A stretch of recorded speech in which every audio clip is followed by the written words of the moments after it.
السلام علیکم، welcome to our channel Bia اور مالا۔ کہانی سے پہلے if you are new on our channel and you haven't subscribed yet تو ہمارا چینل بیا اور مالا سبسکرائب کیجیے and do not forget to press the bell icon. ہم گاؤں میں رہا کرتے تھے۔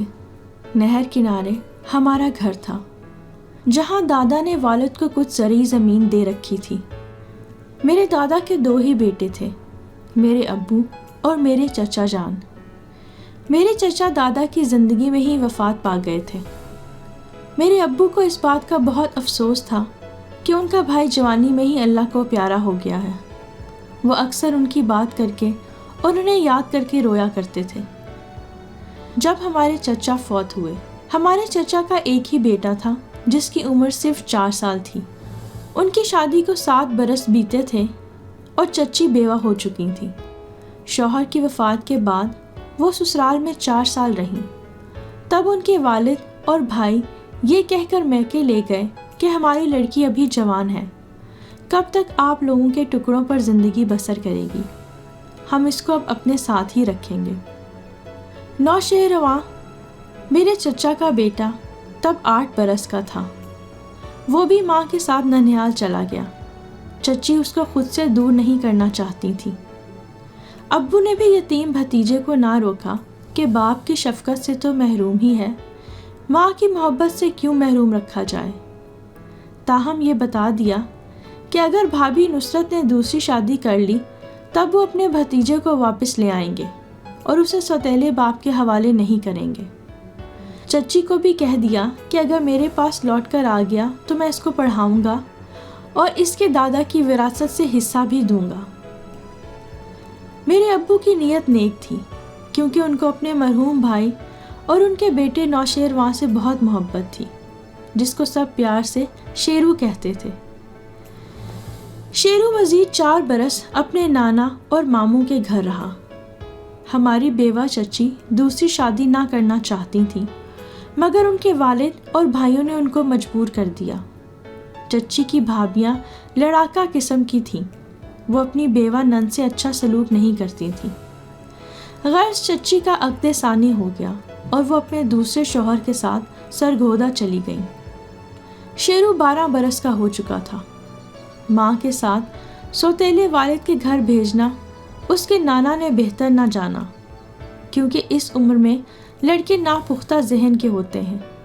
انہوں نے سوچا کہ ایسا نہ ہو کہ وہ غیروں میں جا کر میری بیٹی اور اپنی ماں کی زندگی میں مسائل پیدا کر دے۔ لیکن افسوس، انہوں نے اپنی بیٹی کا تو سوچا لیکن شیرو کا نہیں۔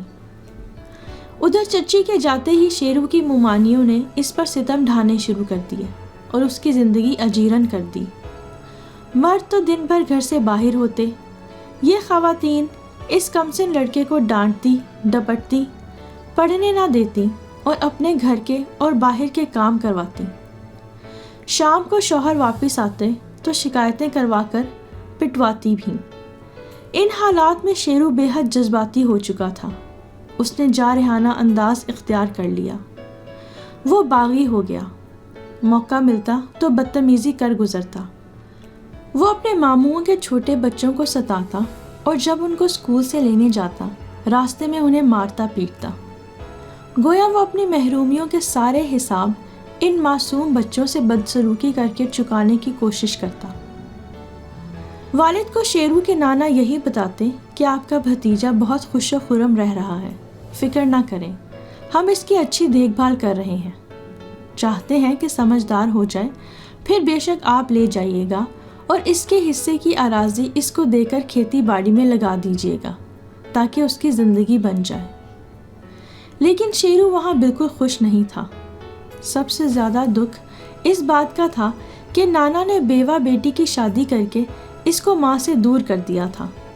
وہ اب ماں سے ملنے سے محروم تھا، اور کبھی اس کی ماں نصرت میکے والوں سے ملنے آتی تو ستیلا باپ بھی ساتھ ہوتا، جس کی وجہ سے شیرو ماں سے بے تکلف ہو کر بات نہیں کر سکتا تھا۔ وہ اپنی تکلیف اور اپنے اوپر گزرتے دکھ اپنی ماں سے بیان نہیں کر سکتا تھا۔ باپ پہلے ہی موجود نہ تھا ماں بھی اس کی زندگی سے نکل گئی۔ اسے اپنی ماں سے نفرت محسوس ہوتی تھی۔ وہ بس اجنبیوں کی طرح ماں کو سلام کرتا اور وہاں سے باہر چلا جاتا، یا پھر ٹکر ٹکر ماں کا چہرہ دیکھے جاتا۔ دل اندر سے روتا، لیکن ماں اس کو گلے سے نہ لگاتی تھی۔ ایک روز چچی کے والد کے گاؤں سے ایک شخص ہمارے گاؤں آیا۔ اس نے ابو کو بتایا کہ تمہارا بھتیجا ننیال میں آسودہ حال نہیں ہے، بلکہ بہت برے حالوں میں زندگی گزار رہا ہے۔ اس کی ماں نے شادی کر لی ہے اور اس کی ممانیاں اس سے گھر کا کام کرواتی ہیں۔ آج کل اسکول جانا بھی ترک کر دیا ہے۔ اس کے ماموں اور ممانیوں نے اسے گھریلو ملازم بنا کر رکھا ہے۔ اس بچے کی زندگی برباد ہو رہی ہے۔ بہتر ہوگا کہ شیرو کو تم یہاں لے آؤ اور اپنے پاس رکھو۔ اسے اسکول میں دوبارہ داخل کرواؤ، تمہارا بھتیجا ہے، اس کی زندگی تباہ ہونے سے بچ جائے گی۔ اصل میں اب وہ گاؤں کے کچھ برے لڑکوں کے چنگل میں پھنس گیا ہے، جو اس کا حال تباہ کر کے ہی چھوڑیں گے۔ جب والد نے یہ باتیں سنی تو بہت دکھی ہوئے۔ فوراً چچی کے گاؤں گئے اور اپنے بھتیجے کو طلب کیا۔ اس کی حالت زار دیکھ کر افسردہ ہو گئے اور شیرو کے ماموں سے اس کی واپسی کا مطالبہ کرتے ہوئے کہا کہ اگر تم میرے بھتیجے کو میرے حوالے کر دو گے تو میں وعدہ کرتا ہوں کہ اس کی دادا کی وراثت میں سے معقول قطع اراضی اس کے نام کر دوں گا۔ شیرو کے ماموں راضی نہ تھے۔ ایک نوکر ہاتھ سے جا رہا تھا، لیکن شیرو کیونکہ خود وہاں رہنے کی وجہ سے پریشان تھا، وہ والد صاحب کے ساتھ آنے پر فوراً راضی ہو گیا۔ یوں میرے والد بھتیجے کو لے کر اپنے گاؤں آ گئے۔ ہمارے گھر آ کر شیرو نے خود کو بہت اچھا ثابت کیا۔ وہ باادب اور فرما بردار نظر آتا تھا، امی ابو کی عزت کرتا اور ہمارے ساتھ بھی سلیقے سے بات کرتا۔ اچھی روش کے باعث امی ابو اس کو چاہتے تھے۔ والد کی وفات کے بعد وہ پہلی بار ہمارے گھر رہنے آیا تو ہم سبھی نے اس کی خوب آؤ بھگت کی۔ میں میٹرک میں تھی۔ ہم اپنے گاؤں میں بڑی مطمئن زندگی گزار رہے تھے۔ بڑا سا صاف ستھرا مکان، کھلا صحن، اونچے برآمدے اور چاروں طرف لہلہاتے کھیت تھے۔ سامنے ہی نہر تھی۔ غرض خوشگوار فضا اور سادہ رہن سہن میں جینے کا مزہ ہی اور تھا۔ والد کا ذریعہ آمدنی زرعی زمین کی پیداوار تھی۔ وہ چاہتے تھے کہ نوشیروان پڑھ لکھ جائے، تب اس کو کاشتکاری سکھائیں۔ شیرو کو اسکول میں داخل کروا دیا، لیکن اس کا دل پڑھائی میں کچھ زیادہ لگتا نہیں تھا۔ بچپن کے حالات اس کی شخصیت پر اثر انداز ہو چکے تھے۔ اس کی کچھ عجیب سی شخصیت بن گئی تھی، جو کبھی کبھی دوسروں کے لیے الجھاؤ کا باعث بن جاتی، لیکن سبھی گھر والے اس کی معمولی خطاؤں کو نظر انداز کر دیتے اور برا نہ مناتے تھے کہ رفتہ رفتہ سب ٹھیک ہو جائے گا اور اس کے مضطرب ذہن کو بھی سکون آ جائے گا۔ ابو شیرو پر جان چھڑکتے تھے۔ ان کو اس میں اپنے مرحوم چھوٹے بھائی کا پرتو نظر آتا تھا۔ اس کی ہر طرح سے حوصلہ افزائی کرتے۔ گھر میں سب سے کہہ رکھا تھا کہ اس کا خاص خیال رکھا جائے، کوئی تکلیف نہ ہو اور وہ یہاں خود کو پرسکون محسوس کرے۔ بچپن سے اس نے دکھ اور تکالیف اٹھائی ہیں، ماں کی جدائی اور ممانیوں کی بدسلوکی برداشت کرتا رہا ہے۔ اس لیے ہم سب کے لیے خاص ہدایت تھی کہ نوشیروان کا بہت خیال رکھا جائے۔ میں بھی اس کا خیال رکھتی تھی، ہر بات کا جواب پیار سے ہی دیتی، جیسے بہنیں اپنے بڑے بھائیوں کا خیال رکھتی ہیں۔ شیرو مجھ سے 4 سال بڑا تھا، لیکن ہم نے میٹرک ایک ساتھ کیا کیونکہ اس کا خاصا وقت ننیال میں ضائع ہو چکا تھا۔ میٹرک کے بعد میں گھر بیٹھ گئی، لیکن شیرو کو ابو نے کالج میں داخل کروا دیا۔ اسے موٹر سائیکل بھی لے کر دے دی تاکہ اپنی مرضی سے آئے جائے۔ وہ اسی کالج میں جاتا تھا جس میں میرے بڑے بھائی سلیم بھائی جاتے تھے۔ سلیم بھائی اس سے 1 سال بڑے تھے۔ میں کچھ دنوں سے محسوس کر رہی تھی کہ شیرو کے انداز بدلے بدلے سے ہیں۔ وہ اب مجھے ٹیڑھی نظروں سے دیکھنے لگا تھا۔ ابو اپنے کاموں سے شہر چلے جاتے اور بھائی کالج میں ہوتے۔ شیرو کالج سے جلدی لوٹ آتا اور گھر میں رہنے کی کوشش کرتا۔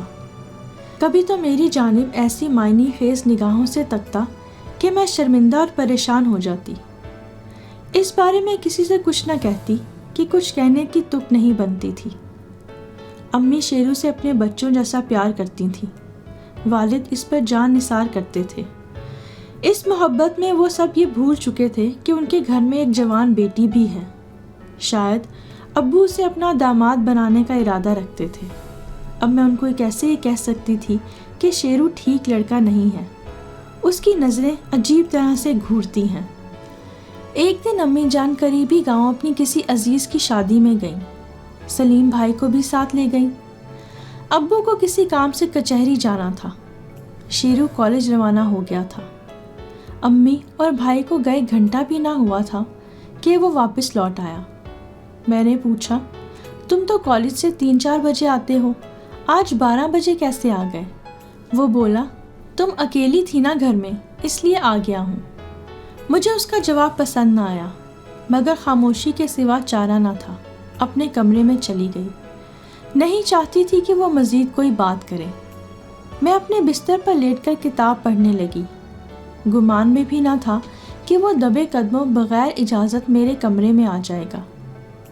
میں ابھی سمجھ بھی نہ پائی تھی کہ اس نے مجھے قریب کرنا چاہا اور اچانک حملہ کر دیا۔ اس اچانک حملے سے میں بوکھلا گئی اور کوشش کر کے اس کے حصار سے نکل کر باہر کو بھاگی۔ وہ بھی میرے پیچھے دوڑا، لیکن اس کی گرفت میں آنے سے پہلے میں بیرونی دروازہ کھول کر گلی میں جا چکی تھی۔ تب وہ بے بس ہو کر ٹھہر گیا، گھر سے باہر نہیں آیا۔ جب میں ڈر کر باہر نکلی تھی، خوف سے ایک چیخ بھی میرے حلق سے نکل گئی تھی۔ اتفاق سے سامنے سے ابو آ رہے تھے۔ انہوں نے مجھے ننگے پاؤں اور کھلے سر بھاگتے دیکھا تو حیران رہ گئے۔ دوڑتے ہوئے میری جانب آئے۔ میں روتے ہوئے ان سے لپٹ گئی۔ وہ مجھے گھر لے آئے۔ ان کو دیکھ کر شیرو کی سٹی گم ہو گئی۔ خوف سے چہرہ سفید پڑ گیا۔ والد صاحب نے پوچھا کیا ہوا۔ اس سے پہلے کہ میں کچھ کہتی، شیرو گھر سے نکل گیا۔ میں نے روتے ہوئے ابو کو سارا ماجرا بتایا۔ وہ حیرت میں ڈوب گئے۔ کچھ دیر بت کی مانند ساکت رہے، پھر چشمے زدن میں اپنی بندوق نکال کر لے آئے اور گرج کر کہا، کہاں گیا وہ نمک حرام، آج میں اس کا قصہ تمام کر دوں گا۔ ایسا کہتے ہوئے باہر کو دوڑے۔ نہر کنارے ایک مجمع دیکھا۔ لوگوں نے بتایا، آپ کا بھتیجا دوڑتا ہوا آیا اور چشمے زدن میں نہر میں چھلانگ لگا دی۔ لوگ پوچھ رہے تھے، کیا اسے تیرنا آتا ہے؟ آتا ہے کہ نہیں مجھے نہیں معلوم، اس نابکار کو ضرور تیرنا آتا ہوگا، لیکن ڈوب جائے تو اچھا ہے، ورنہ میں اس کو زندہ نہ چھوڑوں گا۔ کوئی کچھ سمجھ نہ پایا کہ معاملہ کیا ہے۔ لوگ پوچھنے لگے، کیا چوری کر کے بھاگا ہے؟ ہاں، چوری ہی کر کے بھاگ رہا تھا، عین موقع پر پکڑا گیا تو نہر میں چھلانگ لگا دی اس نامراد نے۔ کاش میں اس کو وہاں ہی مار دیتا اور گھر نہ لاتا تو آج لوگ تماشا دیکھنے کو یہاں جمع نہ ہوتے۔ وہ غصے سے بڑبڑا رہے تھے۔ ابو ماتھے سے پسینہ پہنچتے ہوئے لوٹ آئے۔ مجھے تسلی دی، کہا کہ بیٹی خاطر جمع رکھو، اب میں اس ناہنجار کو گھر میں نہ گھسنے دوں گا۔ مظلوم اور یتیم سمجھ کر لایا تھا، معلوم نہ تھا کہ حالات اور اپنوں کے بے رحم سلوک نے کب اس بچے کو مظلوم سے ظالم بنا دیا۔ میں نیکی کرنا چاہتا تھا، وہ مجھے اولاد جیسا عزیز تھا، لیکن وہ آستین کا سانپ بن گیا۔ یہ کہہ کر وہ چارپائی پر بیٹھ گئے اور دکھ اور غم سے رونے لگے۔ اگلے دن والدہ آئیں اور ان کو واقعے کا علم ہوا تو انہوں نے ابو کو بھڑکانے کی بجائے سمجھا بجھا کر ان کا غصہ ٹھنڈا کیا کہ معاف کر دو، وہ ناسمجھ ہے، حالات اور غلط ماحول میں پرورش پانے کی وجہ سے وہ ایسا بن چکا ہے۔ امی نے ابو کو منع کیا کہ اس کے ننیال میں کچھ مت بتائیے گا، پہلے ہی وہاں اس کی جگہ نہیں ہے، اگر انہوں نے بھی نکال دیا تو ایک عادی مجرم بن جائے گا اور گلیوں میں آوارہ پھرے گا۔ ابو خاموش ہو گئے، پھر بولے کہ کاش ہم پہلے روز ہی اس کو رکھ لیتے، آج یہ بھی ہمارے بچوں کی طرح مثبت شخصیت کا مالک ہوتا۔ امی ابو سمجھ رہے تھے کہ وہ اپنے ماموں کے پاس چلا گیا ہوگا، اور کہاں جا سکتا ہے، لیکن وہ وہاں نہیں گیا تھا۔ نہر میں کودا تو پھر نہ ابھرا۔ اسے پھر کبھی کسی نے گاؤں میں چلتے پھرتے نہیں دیکھا۔ اللہ جانے نہر نگل گئی یا زمین، زندہ ہے یا نہیں۔ اس واقعے کو 40 برس بیت چکے ہیں، وہ دوبارہ کبھی کسی کو نظر نہیں آیا۔ میری شادی ہو گئی، اب تو بچے بھی جوان ہو گئے ہیں، لیکن آج بھی وہ دن یاد آتا ہے تو میری روح لرز جاتی ہے۔ سچ ہے، بچپن یا لڑکپن میں اگر ماں باپ کا سایہ نہ ہو تو کوئی تربیت کرنے والا سر پر نہیں ہوتا۔ زمانہ بچوں کا ایسا ہی حال کرتا ہے جیسا شیرو کا کیا۔ کاش کہ لوگوں میں اتنی انسانیت ہو کہ کم از کم وہ یتیم بچوں کے ساتھ ایسا ظلم نہ کریں جیسا شیرو کے ماموں اور ممانیوں نے اس کے ساتھ کیا۔ اللہ سب بچوں پر ان کے ماں باپ کا پرشفقت سایہ ہمیشہ قائم رکھے، آمین۔